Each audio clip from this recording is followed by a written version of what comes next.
Magandang buhay mga panyero ko. Tayo magluluto na naman ng ating umagahan at saka tanghalian. Ayan. Magkasama na sila. Umagahan, tanghalian. Ito nalagay natin ang buhay nito. Tayo magtitino ng manok. Sa yung ating patis.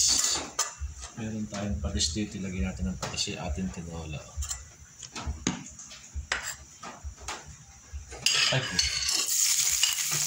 Yan, lagi natin inuuna panyero yan luya para maluto. Yan.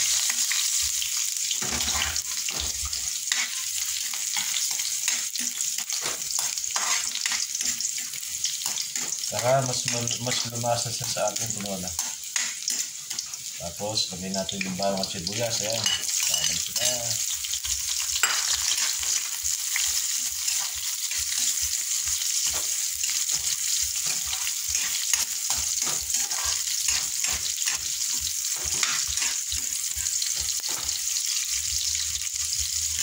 Gumawa tayo ng native chicken guys. Ito native chicken natin pipirahin ngayon.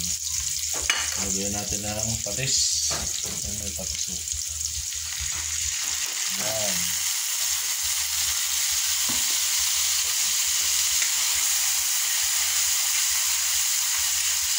Bango ng patis. Calavera patis. Ito guys yung ating totola. Isang buong native chicken. Ayan, dito na hiniwa. Ayan, tikman ko naman yung buo. Tapos lagay natin yung banang loob. Pinadali yung pala. Ayan. Ayan natin.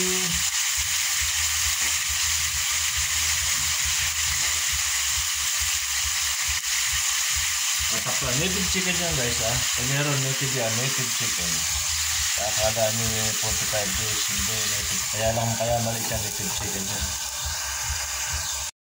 Yun sa guys, bilingin na natin ang ating native chicken tinola yan. Para mas maluto yung kabila. Sarap nito. Sarap na naman ang pukpukan. Ayan. Tiyati kong lasa yung luya. Naku, napakasarap. Dahil tinola guys, meron tayong papaya. Yan. Lagyan natin ang papaya. Maraming papaya. Saka lagyan pa natin ng konting sabaw.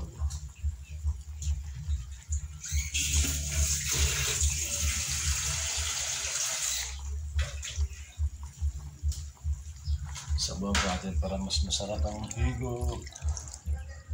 Yun. Kauli ang tatakpan para maluto yung ay, wala pa palang pampalasa. Lagatin guys ang pampalasa, no? Para mas lalo siyang sumarap. Yan.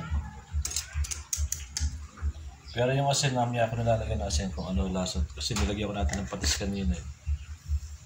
Ayun na naman ang ulan. Ayun ang huminto ng ulan. Ito, nagpapasarap guys, tinola. Yan. Dahon sili. Natin ang dahon sili. Marami tayong dahon sili ngayon dito eh. Tanariba, mula nang nag-uulan. Yan. Natin ang maraming dahon sili guys. Ayan. Sarap naman ang aking tinolang native na manok. Tapos ngayon,